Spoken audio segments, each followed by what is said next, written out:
So yeah, this is sort of stuff you kind of look back throughout the show. Oh, hello. Hey. Well, Hmm.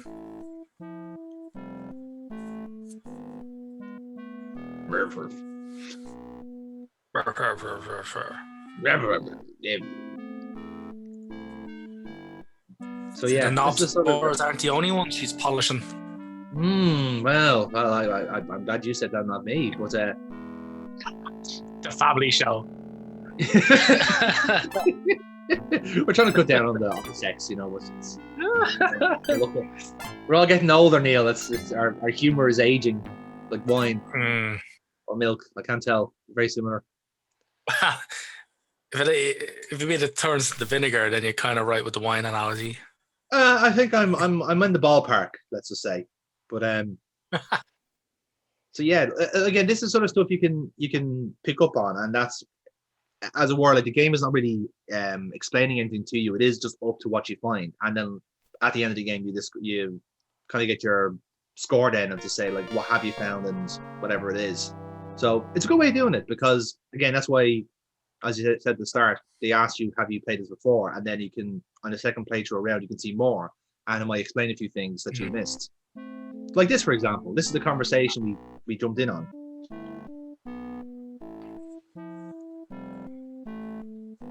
What are you going to do about it, mother? I love as well that Lily is clearly like Liza Minnelli in all this. They just nicked her hair, basically. Her hand's coming up at a really weird angle. It looks like Lillian's actually feeding her to drink. That is entirely possible. Yeah. Look at that. See the way it comes up at a really weird, like, if her mother was actually, if that was her hand, she'd have to bend it at a near like 95-degree angle towards herself to do that. It's like maybe it's a male stagehand. That's why the arm looks so veiny. So it's just like it actually is just like they got Jeeves in to feed her. Yes, Jeeves crawls around the floor, and you know he's basically the gaffer. He's the best boy as well. Does a lot of the production parts you don't see. He's also a gin hero of Laura Bow. Yeah, the gin boy. Gin boy. You can tell that's what Ethel calls him. I have a name, you know. It's Jeeves. All right, that's nice. I'll call you Gin Boy for the rest of the day. GB for short. And enough lip from you, Gin Boy, and more gin, please, boy. I love that the doctor is called Dr. Fields. I wonder if he's going to be a bit of a pervert. I love as well that like even though he's like the doctor and one of his closest confidants, they put him in like the biggest kip of the building. Yeah, it's kind of it's still got all the fucking shit in it there. It's a pull down bed, yeah. Yeah. Like legit, like it's like, well, doctor, I know I appreciate your effort to keep my uncle alive, but I still think you're a prick, so you're gonna sleep in the bathroom. Fuck you. Everybody else is in a bedroom you could play a five-a-side in. That's what you get for touching my wife, Dr. Fields. What's can I say? Fields by name, Fields by nature. Get in the fucking room now. Get in that fucking room. You are not coming out until morning. So yeah, like again, this is how it basically works. You're essentially just trying to find like scenes until time progresses, basically. And so it's similar vein to what they used for the Gabriel Knight series, and that you have to activate a specific amount of triggers before the time block will shift onwards. Yeah. And to be fair, I don't hate that as a premise. I don't. It's a good way of making sure that you don't plow on with the story. Although, funnily enough, with Laura Bow, you can actually plow on with the story and miss a lot of it, as I did the first time I played this fucking game. So, again, I quite like it. I like it when they do it like they do with this, in that people think that it's a method of railroading you into doing certain things, but with Laura Bow, it's not. Funnily enough, ironically enough, with the Gabriel Knight series, where it's more refined, it is actually a way of railroading you into doing just what the game wants you to do, whereas here, you can do what you want. Exactly. Like we had this thing in our playthrough where like we had got to like day 6 and it was something that we were supposed to do like 4 days ago. and just the game kind of just like ground to a halt because like it wasn't our time to go elsewhere. But we forgot to do like one basic thing at the police station, and suddenly, oh no, the plot stalled, lads. Plot's cancelled, but bring it all back. But these are things that happen during a let's play, you know. Fortunately, these are all final cuts now, so you don't see the hilarious outtakes that happen on the regular when I'm recording these things. Get a gag reel going. Pretty much, yeah. Dirty old man. It is dirty old man. It's been a long time since been dirty old man. Henry's got more life in him than you might think. Yes, sirree. Ding, ding, ding, ding, ding, ding, ding, ding, ding. It's all the cocaine I'm injecting into his bloodstream. That laudanum's a fierce old dram. Do you know what was actually very good for the old heart? Lead. And a lot of people don't believe it, but yeah, lead's the future, lads. I'm telling you. I'm a 1920s doctor. I know everything. In fact, if anything, make your water pipes out of it. Absolutely, yeah. Up, we've now the time. Accelerated time. And we're about to see Humphrey Bogart talk to talk to his sister, apparently.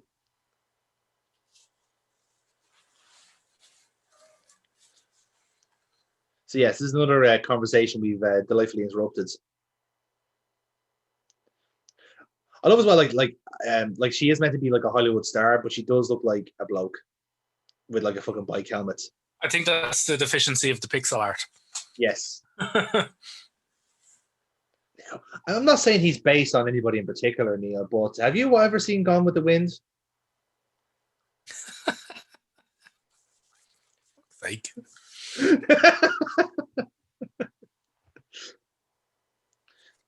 Darling.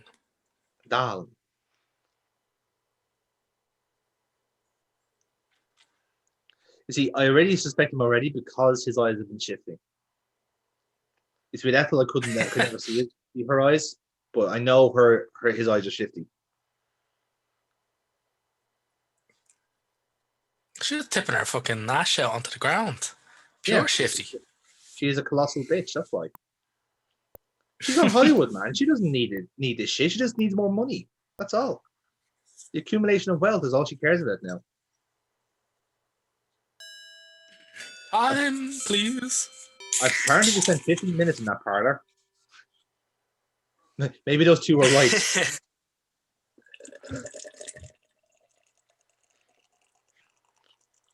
So here we see 3 suspects in the room: an old woman, an old man, and a parrot. My money's on the parrot. Definitely the parrot. Yeah. Parrot's a bastard. I'm gonna have my next pet after Tina is gonna be an African grey African grey parrot. I'm gonna get him to say like generic YouTube phrases so we can boost the algorithm. I think it's gonna work. I think it's gonna work. If anything can fill the YouTube algorithm, it's a parrot. Yes. We all know YouTube loves parrots. We all know that. It's ubiquitous. It's known for it. Exactly. Clearly, you've never found yourself down a rabbit hole of parrot YouTube. It's fucking brilliant. This is a private conversation. What are you serious? This fucking room spans 2 time zones. You could fucking... You can talk, I'm not going to hear you daft old bastards. Yeah, that's why I love about it. I think we were slagging off other games about this, but the foreground really doesn't matter. It's just it looks so much big, but like there's only half of it you can actually walk around, and the bulk of it is set dressing, which again I admire because there is like attention to detail as well. Like you have made it look like a living, breathing manor with people in it, and every person has their mannerisms. But at the same time, like half of it you're gonna miss the first time around anyway. You know what I mean? Their main mannerisms is they won't talk around you, so you have to use the hidden fucking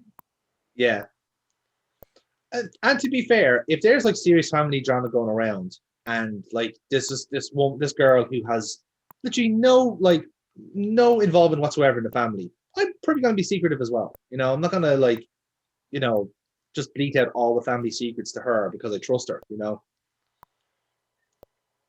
So yes, much like the wardrobes upstairs, the clock and mirror also move into secret apartments, which is nice. So now we can have a gawk at everyone else on the main floor. Stop. There he is, having a look with his monocle. Now let's see what's going on here. What do you mean a skinflint? He's giving you some of your cash, like. Well, I think that's true. How rich is he, darling? At least a couple mil. That may not seem like much, but back in 1923, holy fuck. Yeah, exactly. Like, I think they're also including the manor in that as well. So, like, you're getting the plantation house and all of his wealth. Yeah.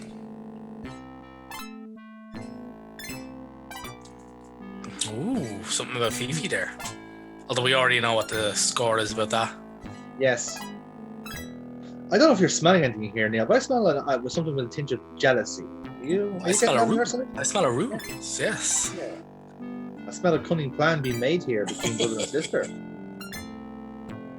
Or brother and alien going, because I can't believe that she is supposed to be a Hollywood actress. It's weird. Her eyes seem to be on the same side of her head. It's the makeup she's using. She has like one good best side and a really shit side, so she just like paints half her face to make it work. So she's gonna break up with Clarence then, yeah? Yes, Clarence is the accountant that we saw talking in the bar with the old woman. Ooh, she's a medical issue. Yeah, I don't know if there's any more details on that, but they kind of like leave that quite vague, which I presume is implying like some sort of taboo along the way. But I'm assuming that's the case anyway. Severe ketamine. Could be that. Could very well be that. I was thinking more of an illegitimate birth myself, but whatever. You're thinking too linearly, man. You're thinking too linearly, Yeah, I'm thinking as if this is what this game is doing to me. It's tricking me that it's not a Sierra game. That's what it's doing. And into the mirror we go.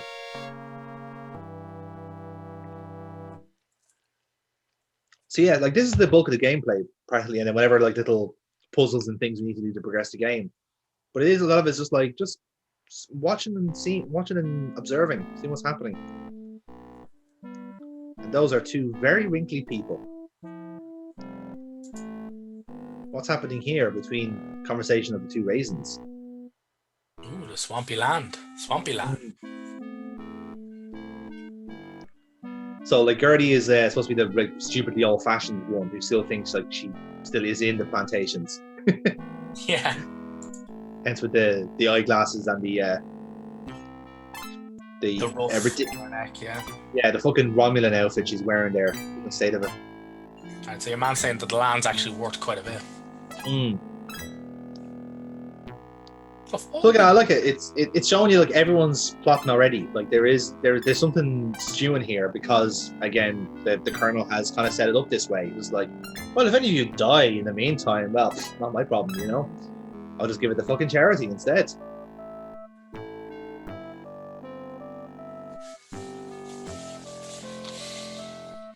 Oh, and these two are having a falling out. So this little the racehorse scam. Yes. This little cabal has already collapsed before it started. As if it was ever together really to begin with, if this is how they are. I'm actually shocked that these two even were having a conversation. They do seem like the two like really contemptible people that just naturally hate each other, Oh. Or as I like to call it, Irish wrestling Twitter. Pretty much, yes. It's very much that. Just Twitter overall, to be honest. You're a cunt. I'm also a cunt. Let's disagree.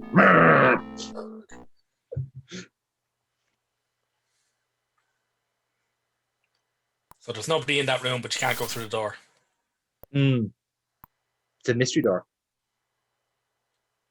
So this is where we were at the start, where the Hunger Games, ironically enough, were set around the dining room. The Hunger Games featuring loads of people who aren't hungry. Nope, who are very much well fed. No, the doggo's name is Beauregard. That is a wonderful name for a dog. And he is a good dog. Yes. And Neil, right? There's going to be something happen in a couple of minutes' time that is going to make this playthrough worthwhile. Just stay tuned, okay?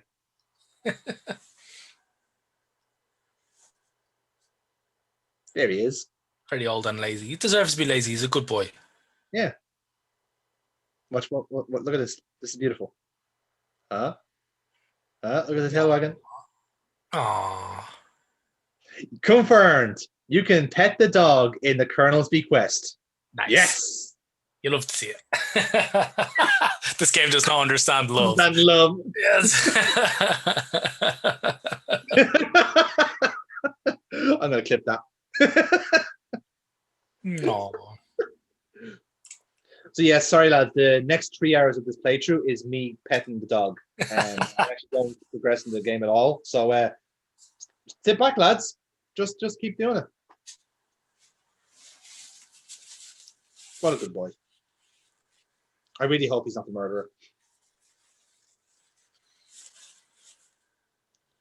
I love as well. That actually does make me come across really callous. The fact that I didn't talk to the chef out of all the people I have spoken to, but it's because like in this part of the game she doesn't say anything anyway. She's too busy. So I'm not being racist, all right? Before anyone starts fucking. Oh, you did talk to her at the start there. Yeah, she was busy. Yeah. Yeah, before we pet the dog, we tried. She said no. So exactly. All right, then fuck her.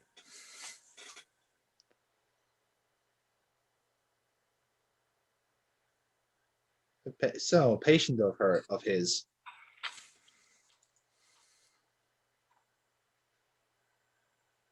Never mind then. I won't ask about more about this character.